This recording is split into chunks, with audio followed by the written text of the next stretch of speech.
Sejam todos bem-vindos esta noite, culto de família e a nossa Santa Ceia também. Amém? Então, queridos, essa noite eu creio que Deus vai falar comigo. Vai falar comigo? Amém? Vai falar com cada um de nós através da sua palavra. Eu não sei de que maneira você chegou aqui hoje, mas eu creio que você chegou com uma expectativa muito grande. Eu creio que você chegou muito motivado, muito feliz para receber aquilo que Deus tem preparado para nós. Amém? Sempre precisamos andar motivados. Estar na casa do Senhor é o lugar onde nós somos abençoados, recebemos as bênçãos do Senhor em nossas vidas. Por quê? Porque nós estamos na videira. E na videira. Nós estamos enxertados na videira verdadeira. Nós somos os ramos da videira verdadeira. Nosso Pai é o agricultor. Nós estamos nele, enxertados nele. Então Ele é que nos alimenta. Ele é que supre todas as nossas necessidades. Ele é quem nos surpreende nos momentos que nós estamos passando, momentos difíceis da nossa vida. Ele que está lá, sempre vai estar lá, nos auxiliando, nos ajudando, nos dando norte, nos dando uma luz, enviando pessoas para nos ajudar. Sempre Deus vai estar agindo de alguma maneira. Nele vai poder fazer muita coisa. Amém. Vai ser muito abençoado. Glória a Deus. Vai ter muitas conquistas. Aqui física, saúde emocional, vai estar bem de saúde. Vai estar bem no seu local de trabalho. Vai estar bem dentro do seu lar, na sua casa, na sua família, quem estiver nele. Vai estar bem no trânsito. Vai estar bem na sociedade. Vai estar bem com seus vizinhos. Vai estar bem com seus amigos. Vai estar bem com seus irmãos. Vai prosperar em tudo que fizer. Vai conquistar tudo que quiser. Tudo vai dar certo na sua vida. Se tiver nele, ele que diz essa palavra, se tiver nele. Olha só quantas coisas maravilhosas Deus tem para o seu povo. Mas para aqueles que estiver nele, precisa estar nele para receber as bênçãos dele. Está caminhando comigo sempre. Aí, como é que você está na tua vida diária? Como é que está a sua vida emocional? Como é que está teus sentimentos? Como é que está a tua vida física? Como é que está a tua vida espiritual? Como é que está a verdade? Porque aquele que está nele, ele diz, aquele que está em mim, também está na verdade. E ele diz, a verdade é o meu Pai.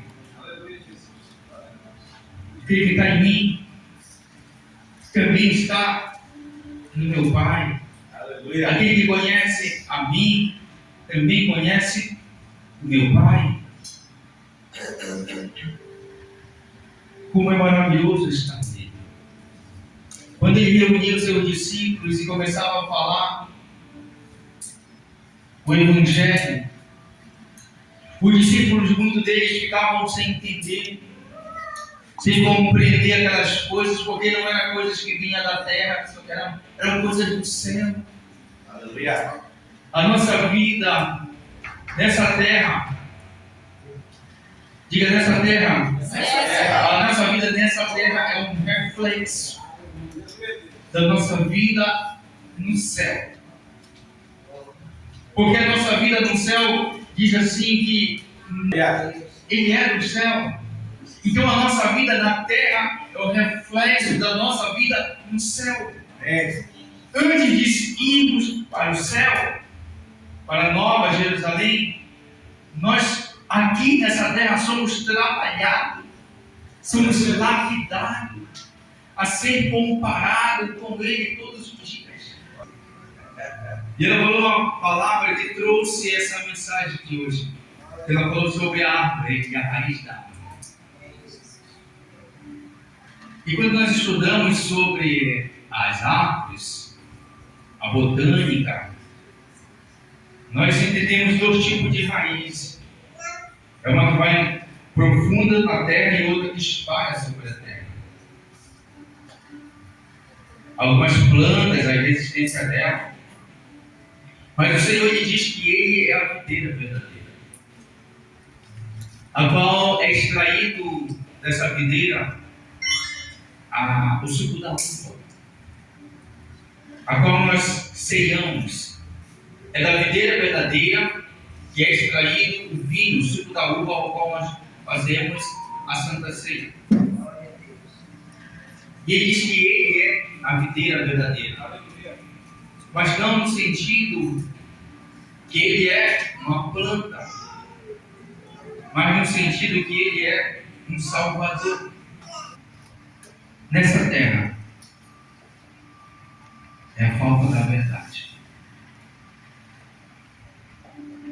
Ele diz: conhecereis a verdade, e a verdade vos libertará.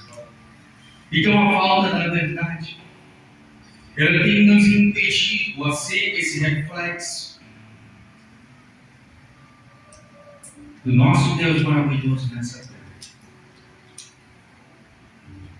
Existe uma palavra chamada pseudo-crente, ou pseudo-cristãos.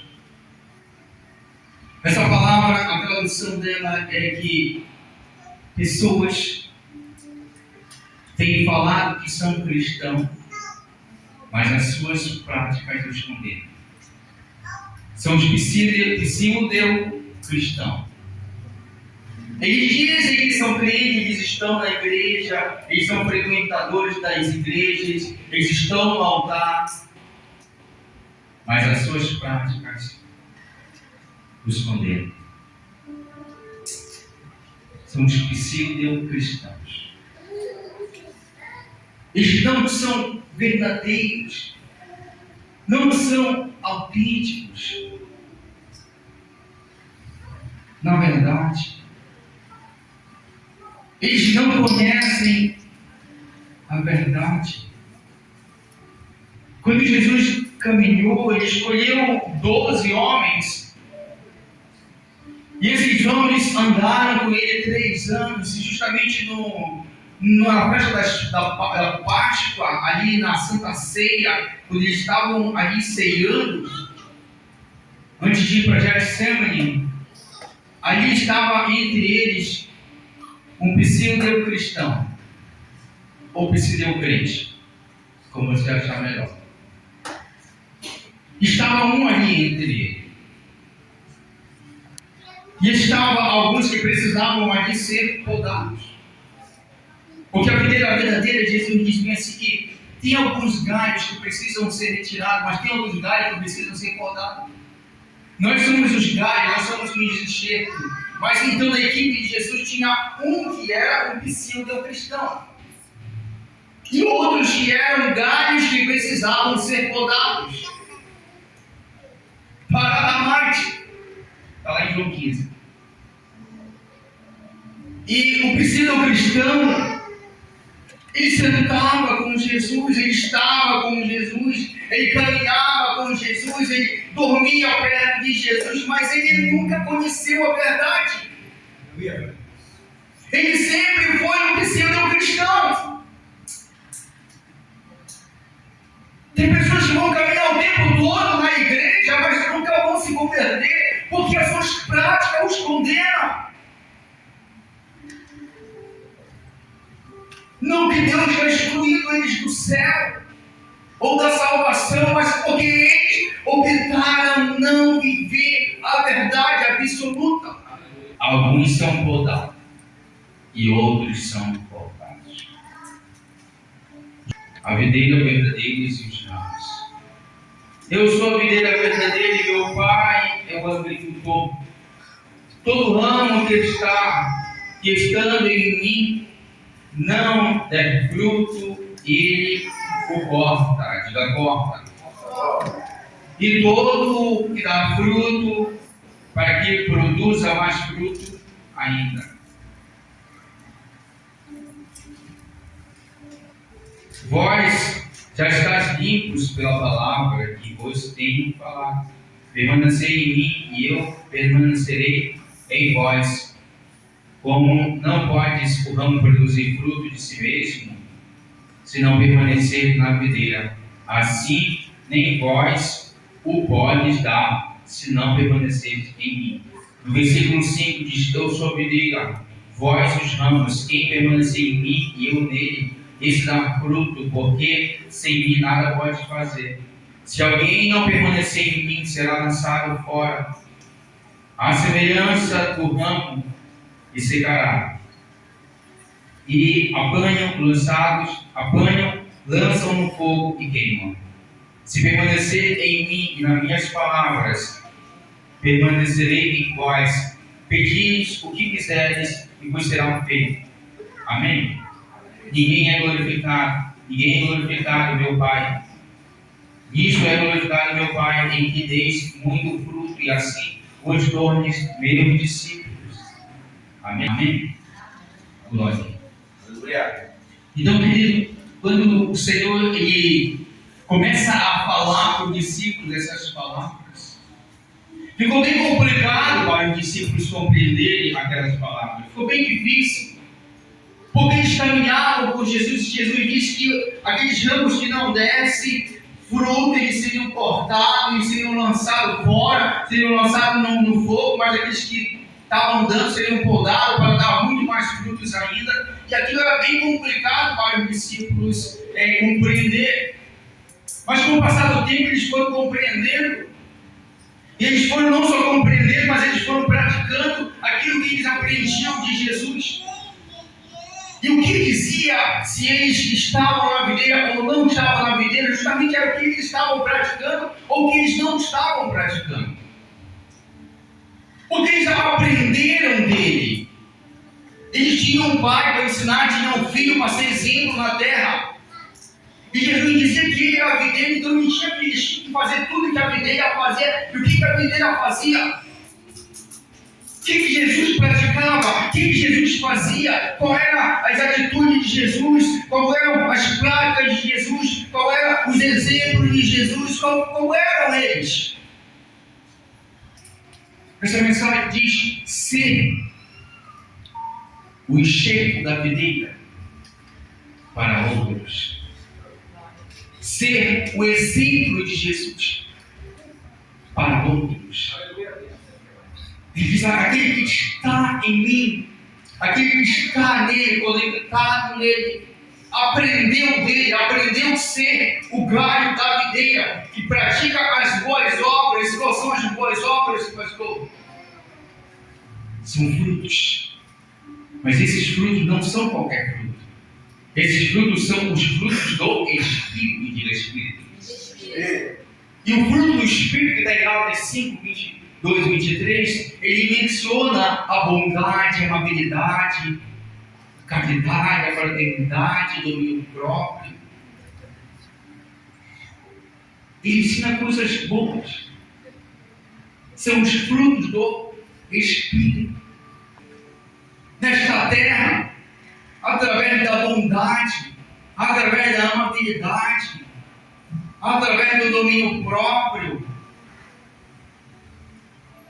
Mas será que nós temos praticado essas palavras?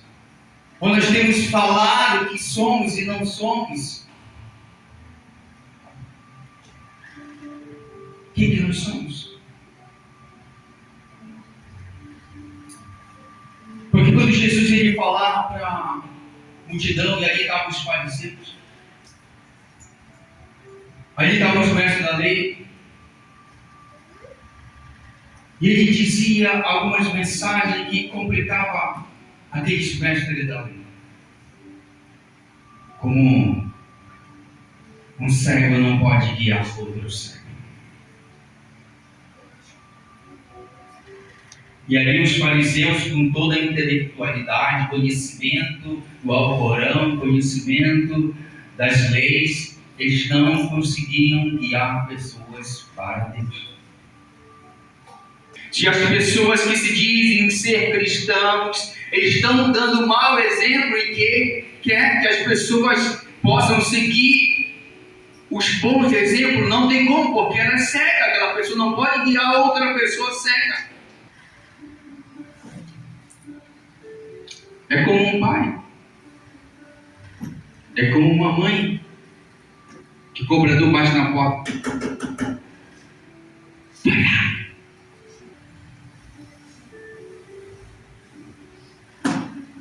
Uma mãe cega.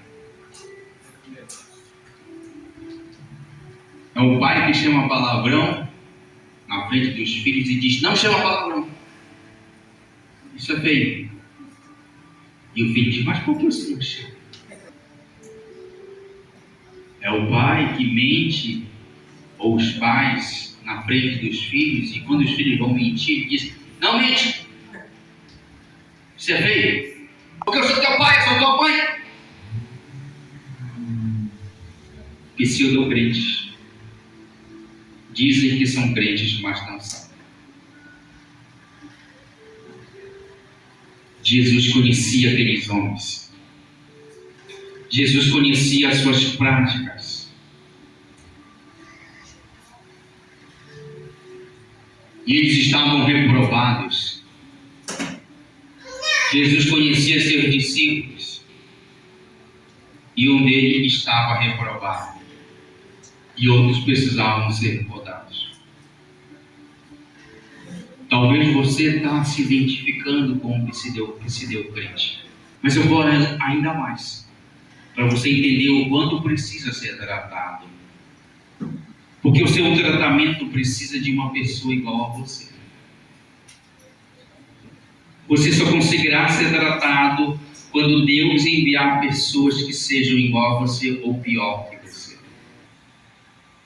Se você é uma pessoa orgulhosa, orgulhoso, Deus vai mandar outra pessoa mais orgulhosa que você para testar você. E você diz: Senhor, será que eu vou cair para ser um pseudo-crente? Porque na igreja eu digo que eu te amo, que eu quero te seguir, que eu quero fazer a tua vontade, mas no meu trabalho, meu patrão me chama a atenção e eu quero sair do trabalho e eu respondo para o meu patrão só porque ele me chamou a atenção. E quando você é chamado a atenção e você não aceita, é porque você ainda é um pseudo-crente. Quando você é corrigido e você não aceita, a galinha ficou muito seca. Se eu quiser, vai fazer. Eu não faço mais. Quem é pseudo-crente dá uma resposta assim. Mas quem não é diz: eu vou fazer outra melhor. Existem dois lobos dentro de nós. Vence quem nos alimenta mais. Todas as vezes vem uma pessoa pior do que nós para nos corrigir. Se você quer ser tratado, Deus vai enviar pessoas com o teu mesmo temperamento ou maior do que o teu para te tratar. Você vai ser confrontado naquilo que você precisa ser tratado. É por isso que você não pode responder quando você for chamado a atenção antes de analisar. Porque quando somos chamados a atenção, realmente é porque estamos falhando em algum momento e precisa ser mudado algo dentro de nós. Porque ele não aceita a correção. Porque ele quer matar. Mata ele! Vamos matar ele logo! Ele é o rei! E se o Deus-crente não aceita a correção? Só que ele não aceita. Ele quer matar ele. Se tu quiser, tu vai fazer. Eu que não faço mais. Ninguém manda em mim. E briga, grita, fica com raiva. Nunca mais vou falar contigo. Não quero nem te ver. Não vou mais nem para a igreja. Se tu estiver na igreja, eu não vou.